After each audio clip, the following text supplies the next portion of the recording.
खबर आपके लिए आती हुई दिख रही है टाटा मोटर्स के लिए। इस तिमाही से सेमीकंडक्टर की सप्लाई में आपको सुधार आते हुए दिख सकता है। यह बयान आ रहा है टीएसएमसी की तरफ से।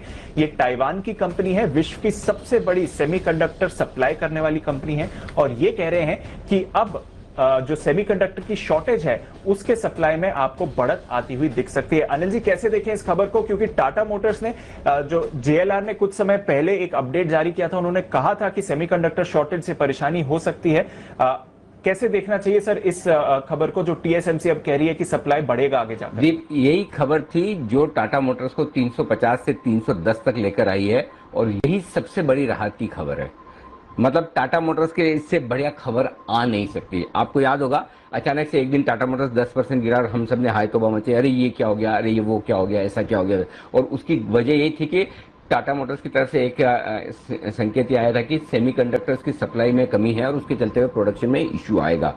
अब ये ताइवान की जो कंपनी है टीएसएमसी, ये दुनिया की सबसे बड़ी सेमीकंडक्टर सप्लाई कंपनी है। और अच्छा, टाटा मोटर्स को ये सप्लाई करती भी है। तो दोनों तरीके से, सबसे पहली बात तो ये कि ये सबसे बड़ी सप्लाई कंपनी है, और दूसरी बात ये सप्लाई करती भी है। इन्होंने कहा कि सप्लाई जल्दी बढ़ेगी और इसी तिमाही से सेमीकंडक्टर्स की सप्लाई बढ़ जाएगी, और कोई चिंता की बात नहीं है। तो पहले टाटा मोटर्स ने भी कंफर्ट दिया कि जल्दी सप्लाई नॉर्मल होनी चाहिए, और अब ये पूरा का पूरा एक्शन आता हुआ दिखा है टीएसएमसी की तरफ से, जो दुनिया की सबसे बड़ी सेमीकंडक्टर सप्लाई कंपनी है। वो ये कह रहे हैं कि हमारी सप्लाई जल्द बढ़ने वाली है, आप चिंता मत कीजिए, आपको जितने सेमीकंडक्टर्स चाहिए वो इसी तिमाही से मिलना शुरू हो जाएंगे। और ये सब कुछ कहा है उन्होंने अपनी एक कॉल में, जो उन्होंने पूरा विस्तार से बताया है कि क्या कुछ हुआ है। और सबसे बड़ी बात है, पूरी तरह से उन्होंने कहा कि अपने जो कस्टमर्स हैं टीएसएमसी के, उन्हें जल्दी वो सेमीकंडक्टर्स की सप्लाई बैक टू नॉर्मल कर देंगे। और अगर सप्लाई बैक टू नॉर्मल होगी तो फिर टाटा मोटर्स जो